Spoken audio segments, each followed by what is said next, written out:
Pegasus malware को लेकर के विपक्ष ने पूरे देश में हल्ला मचाया था और आरोप लगाए गए थे कि पेगासस मॉलवेयर के जरिए मोदी सरकार बहुत सारे लोगों की जासूसी कर रही है।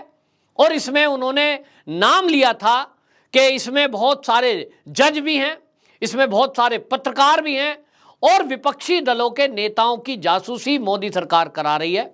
इसको लेकर के पूरे विपक्षी नेता, जिसमें कि टीएमसी की ममता बनर्जी भी बोली थी, राहुल गांधी और उनके कांग्रेसी नेताओं ने तो पूरी सदन को नहीं चलने दिया था और एक सत्र केवल पेगासस के नाम पर भेंट चढ़ गया था।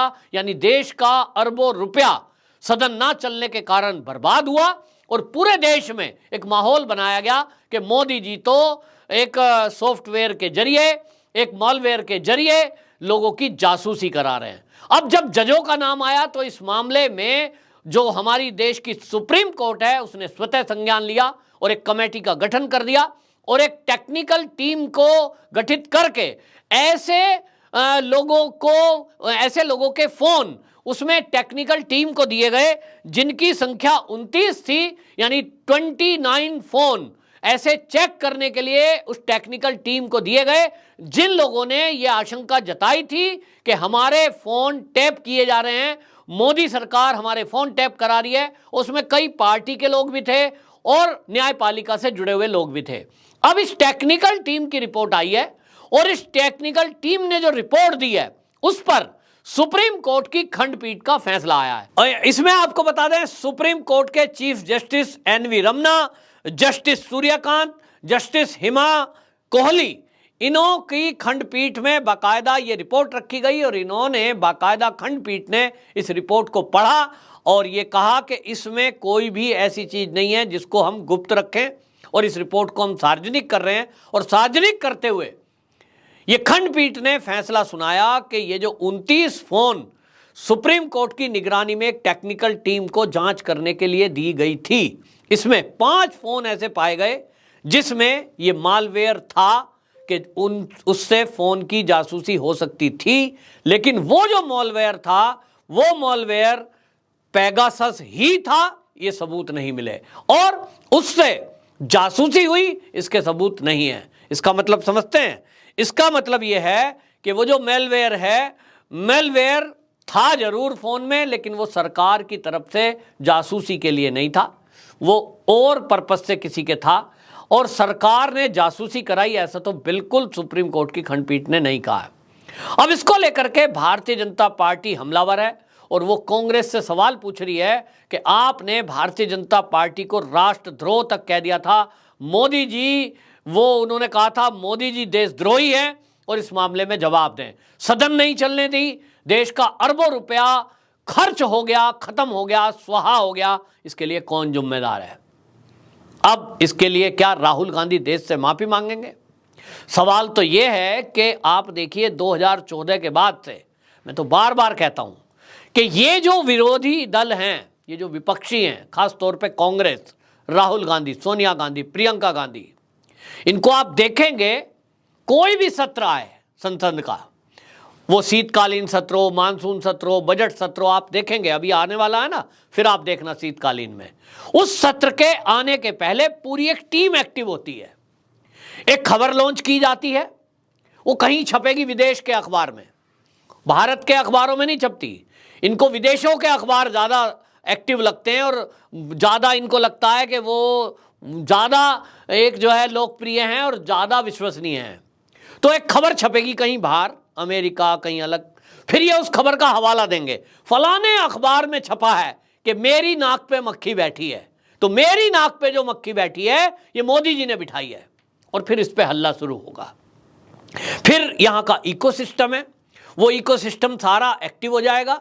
उस खबर के हवाले से पहले ये नेता लोग संसद में हल्ला करेंगे, प्रेस कॉन्फ्रेंस करेंगे और इनका जो मीडिया है खास, वो फिर उस पर डिबेट करता है और फिर पूरे देश में सोशल मीडिया पे डिबेट चलती हैं और कुल मिलाकर के एक माहौल बना दिया जाता है कि मोदी सरकार बहुत गड़बड़ी कर रही है। आप देखिए इसी तरह से जब से मोदी सरकार आई है, कितने मुद्दे इस तरह से फर्जी लॉन्च किए गए कांग्रेस के द्वारा और वो एक एक करके सब सुप्रीम कोर्ट और समाज में नकारे गए, झूठे सिद्ध हुए। आप याद करिए सीए के मुद्दे को लेकर। सीए का इस देश के मुसलमानों से कोई लेना देना नहीं, किसी मुसलमान का कोई नुकसान नहीं, लेकिन मुसलमानों के दिमाग में भर दिया गया कि आपको मोदी जी इस देश से बाहर निकाल देंगे, आपकी तो नागरिकता समाप्त हो जाएगी, एनआरसी लागू होगी तो। और लोगों को सड़कों पे ले आए, क्योंकि बहुत सारे लोग ऐसे हैं जो बुद्धि से सोचते ही नहीं है। उनको लगता है कि कांग्रेस का इतना बड़ा लीडर, फला पार्टी का इतना बड़ा लीडर अगर कह रहा है तो ठीक ही कह रहा होगा, क्योंकि टीवी पे भी आ रहा है। टीवी पे बड़े बड़े पत्रकार उनकी बात को नकारते नहीं, ना वो खोजते हैं, क्रॉस क्वेश्चन नहीं करते, क्योंकि नैरेटिव चलाना है। तो उनको लगता है ये इतना बड़ा फिल्म का एक्टर ये भी पक्ष में बोल रहा है, ये देखिए ये साहित्यकार ये भी पक्ष में बोल रहा है, तो सारे 100 लोग मिलकर के झूठ बोलते हैं, तो लोगों को लगने लगता है कि यार सच ही होगा। सीए का विरोध में इसी तरह झूठ फैलाया गया, कृषि बिल के मामले में इसी तरह सत्र बर्बाद किए गए सदन के और झूठ बोला गया।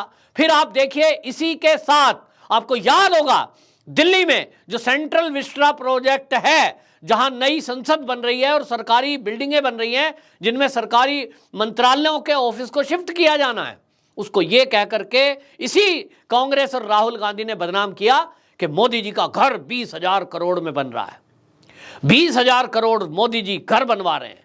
तो फिर सारा इकोसिस्टम एक्टिव होता है, हर पार्टी का नेता यही बोलेगा मोदी जी 20,000 करोड़ में अपना घर बनवा रहे हैं। तो कुछ लोगों को, मूर्ख टाइप के लोग हैं जिनमें बुद्धि से सोचते नहीं है, वो सोचते हैं यार बात तो ठीक है, मोदी जी 20,000 करोड़ में अपना घर बनवा रहे हैं, जबकि दिल्ली में ही तो रह रहे हैं, पुराने में रह लेते।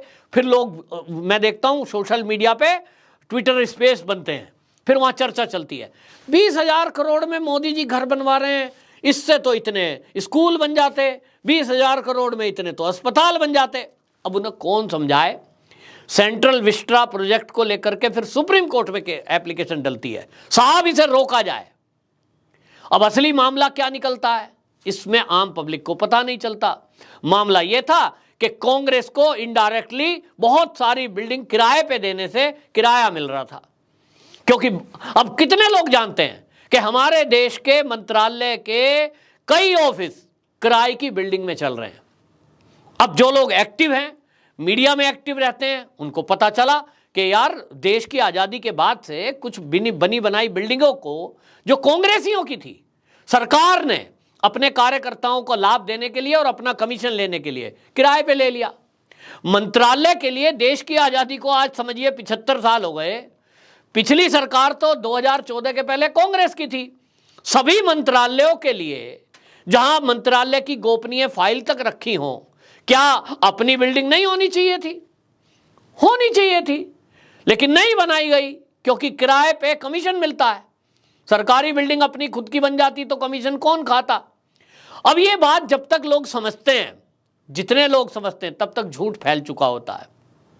सेंट्रल विस्टा को लेकर इसी तरह झूठ फैलाया गया, मामला फर्जी निकला, कांग्रेस का स्वार्थ निकला, लेकिन तब तक लोगों के दिमाग में बैठ चुका था कि मोदी जी 20,000 करोड़ में घर बनवा रहे हैं। बन रहा था संसद, बन रहे थे सरकारी बिल्डिंग। ठीक इसी तरह अब ये पेगासस का मुद्दा उठाया कि साहब एक अखबार में छपा है कि जासूसी हो रही है देश में, मोदी सरकार जासूसी करा रही है। तो सुर में सुर मिला देते हैं सब लोग, क्योंकि मोदी को घेरने का कोई मौका चाहिए।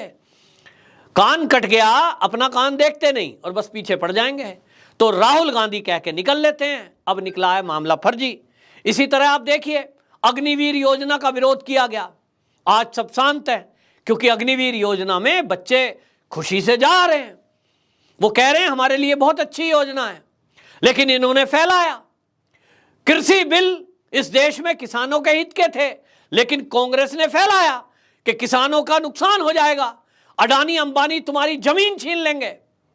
जमीन किसी की कोई छीन नहीं सकता था, ये कांग्रेसी और नेता विपक्ष जानते थे, लेकिन झूठ फैलाया गया जनता में अराजकता फैलाने के लिए, मोदी का विरोध करने के लिए, मोदी को बदनाम करने के लिए ये साजिशें की गई। अब जनता को यह समझना होगा कि एक के बाद एक ये राहुल गांधी झूठ बोलता है और झूठ बोलने के बाद विदेश यात्रा पे चले जाते हैं। यहां जनता ट्विटर स्पेस पे लगी रहे, मीडिया वाले डिबेट करते रहें, मोदी को बदनाम करते रहें, सरकार को घेरते रहें, ये अगला मौज में विदेश यात्रा करने निकल जाता है। जब तक लौटता है तब तक देश में दंगे हो रहे होते हैं। देश की जनता को समझना होगा कि ये जो कांग्रेस है, जिसने देश के बंटवारे किए, जिसने धारा 370 लगा के रखी, जिसने राम मंदिर बनने नहीं दिया, कृष्ण जन्मभूमि का फैसला होने नहीं दिया, काशी का फैसला होने नहीं दिया, ये वो सरकार है जो आपस में लड़ाने का काम करती है। अब सत्ता से बाहर हो गई तो इनके पास कोई चीज, कोई मुद्दा बचा नहीं है, और इसलिए हमेशा झूठ बोलकर लोगों को सड़कों पे उतार कर अराजकता पैदा करके ये देश की सरकार को अस्थिर करना चाहती है। अगली बार राहुल गांधी कोई झूठ बोले तो उसके पहले 100 बार सोचना, और ये तय हो गया अब तो कि जब भी बोलेगा वो सच बोलेगा ही नहीं, क्योंकि हर बार हर मुद्दे पर झूठ झूठ झूठ परोसना, तो ये आदत सी बन गई है विपक्षी दलों की। बहरहाल पेगासस मामले पर मोदी को बहुत बड़ी राहत मिली है, और अब देखना होगा कि सरकार इसमें जो सरकार को घेर रहे थे, मोदी को घेर रहे थे, जो झूठ बोल रहे थे राहुल गांधी, इनके खिलाफ भी कोई एक्शन सरकार लेती है कि नहीं।